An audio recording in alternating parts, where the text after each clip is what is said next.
I'm with Elana Watson from Christian Friends of Magen David Adom. Now, Elana, what is Christian Friends of Magen David Adom? Okay, so Christian Friends of Magen David Adom was formed to provide a practical way that Christians can save or help save lives in Israel. Our board consists of equal amount of Jews and Christians of all different types of denominations. And what we do is we make people aware in the global Christian community of the needs of Magen David Adom, which is Israel's National Emergency Rescue Organization, of the needs for emergency vehicles, blood donations, and things like that. So we really are a fundraising arm for Christians. Are you based all around the world? So we are based in Israel, although we do have pockets of affiliated branches in Asia, in the Philippines, and also there is CFMDA, of course, in the UK, but they are independent from the CFMDA in Israel. We sometimes do work together, but we're different societies. Now you have a new campaign sending Medicycles to Armenia. Tell us a bit about that. Right. Okay, so make a long story short, during the corona epidemic, we reached out locally because we weren't able to travel, as we do a lot of our work traveling and raising awareness to Christians of the needs of Israel's emergency rescue organization, Magen David Adom. So we reached out to different Christian groups. We normally had just predominantly evangelicals on our board, and now we're bringing in many different denominations. And during that time, the Armenians, we contacted them locally and sat with them to hear their stories and anguish about the war that broke out in 2020 between Armenia and Azerbaijan. And Armenia being the cradle of Christianity, a lot of the Armenian Christians were appealing to local Christians here in different ministries to assist with giving humanitarian aid. And we had meetings with them as well in order to find out what their medical needs were for rescue vehicles and medical supplies and such. And so over the course of this past year, we've been endeavoring to raise funds for sending 10 motorcycles, first responder motorcycles, we call them metacycles, that can reach difficult regions, rocky regions, disaster zones, difficult terrain before the ambulance can get. And actually, Armenian ambulance service is very dilapidated. It's still very much left over from the Soviets when they pulled out. So Israel can really help bridge that gap with first responder vehicles and first responder training. We want to bring training.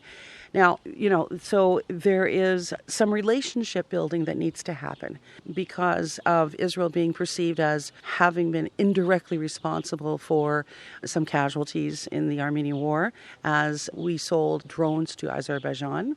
And so, the Armenians here, there's been an outcry and so forth. And so CFMDA is a member of the Red Cross, and so we are a neutral platform from which to bring together goodwill sent by Jews and Christians from Israel to Armenia in the form of first responder vehicles. So this is building a very important bridge, isn't it? It really is. And a bridge that perhaps should have been built some time ago. And also between Christians of different denominations. We're sitting here at a Protestant church in the Armenian compound, really, where there's Armenian Apostolics, there's Armenian Protestants, Eastern Orthodox and such. And in Jerusalem, it's such a small world, But in times like with the coronavirus, it brought out the need to reach over these lines, cross these lines, and really come in together as one in a unified manner, forsaking any differences in denominational theologies. And these first responders are very important because they save life, don't they? They really do, because they save time. So a motorcycle can get, if they're dispatched, they can get to the scene in 3 to 4 minutes and also treat the victim before they're put in the ambulance and taken to the hospital. And Israel has phenomenal technology where you can actually get live feed. The doctor in the hospital can get live feed of what's going on with the body or the person in the ambulance that they're transporting to the hospital. Wow. Yeah. Now you're doing work with the Christian community. Tell us a bit about that. All right. So again, I'm getting back to what I was saying before. Crossing over the lines of differences, we have seen that there has been some disparity between different Christian groups who solely support Jewish efforts in the land of Israel. And so some of these Christians who may call themselves Arab Christians or Maronite Christians or what have you, feel a little abandoned, and or at least not as celebrated, and they're not the focus of a lot of ministries. So us being the Christian Friends of Magen David Adom, who we also have, thousands of volunteers that come from different backgrounds. We have Druze and Muslims and Jews and Christians of all. So we want to reflect that in some of the campaigns that we do. So this campaign that we're doing is raising funds for a motorcycle in honor of Sergeant Amir Khoury that saved lives, which caused his own death in a terrorist incident in Bnei Brak.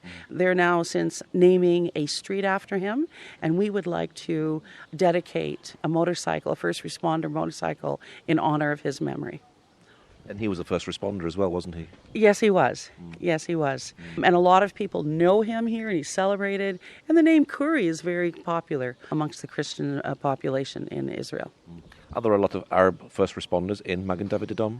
There are a lot of Arab first responders and Arab paramedics. And, when it comes to saving lives, it's amazing how, again, the differences just melt away. And we've got a lot of video film footage of such events where people of different faiths and ethnicities come together and just save life. So this is Arab and Jews working together, which you don't really see on the news. Yes, you really don't. Yeah, Arabs and Jews and Druze and, Arab Christians, Arab Muslims, secular Jews, religious Jews, what have you, all coming together. And it's really brought in an extra sense of, especially during the corona epidemic, of serving one's country. And we want people, not just Jewish people, to feel that this is their country and they're serving them. Now, Magen David Adom have a new subterranean blood centre in Ramleh. Tell us a bit about that. Right. It's the first, I believe, subterranean blood center, at least in the Middle East, if not in the world. And it's a $135 million project. It's taken a few years to build. It's in Ramleh, which is in between Jerusalem and Tel Aviv area. Another pluralistic community of Arabs and Jews actually living together. And they just actually opened it this past month. And so the leaders of different Friends Societies of Magen David Adom came for the inauguration, and we were given a tour, and they told us that there's about 500,000 of units of blood taken each year, and it needs to be protected from war, missile attacks, and so forth, chemical attacks, what have you. So this is why they put it underground. And so we were treated to a tour of, all the different ways that they keep the blood supply safe. And they also have a mother's milk bank there as well. But it's just an enormous accomplishment. Is it a very big attitude here where you go to give blood?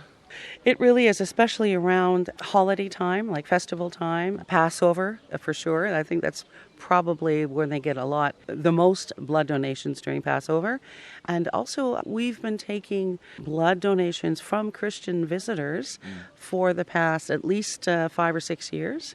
And it's just a wonderful way to feel part of the nation and to leave something behind, shall we say, right? We supply 100% of the blood for the IDF. Wow. How long does blood last? Okay, so there's different components of blood, but 5 days for everything to be intact, and then up to a month for different platelets and different sort of components of blood. But pretty much 5 days refrigerated in the whole bit. And all of this gets used, I imagine. Oh yeah, it does all get used for different, needs. Why do you do what you do? Well, there are other things that I do. I volunteer teaching English to children, which I love to do as well. But I think this job that I have gives a lot of satisfaction in the fact that it impacts a lot of lives in Israel. Yeah. And without the Magen David Adom, people would be in a very weak state, wouldn't they? They certainly would. Yeah, and actually Magen David Adom was formed before the State of Israel, right? I believe in England initially. So it's about 85 years old, the organization. And yeah, we also help, war efforts all around the world, help to rescue those people in need. And recently, of course, with Ukraine, we sent over 10 armored ambulances so far. Wow. What's your prayer for Magen David Adom? Oh, my prayer is that we will be able to meet more of the needs of the local population and, not just receive 1% of Christian efforts here in Israel, that people will realize that it's not just prayer that we need, it's practical action. Yeah. And what's your website for people who'd like to know more? Yeah. So our website is www.cfmda.com. We have 3 active campaigns there, one for Amir Kuri, one for ambulances for the Ukraine, and of course the motorcycles for Armenia. Okay, Elana, thank you very much. Thank you so much. It was a pleasure.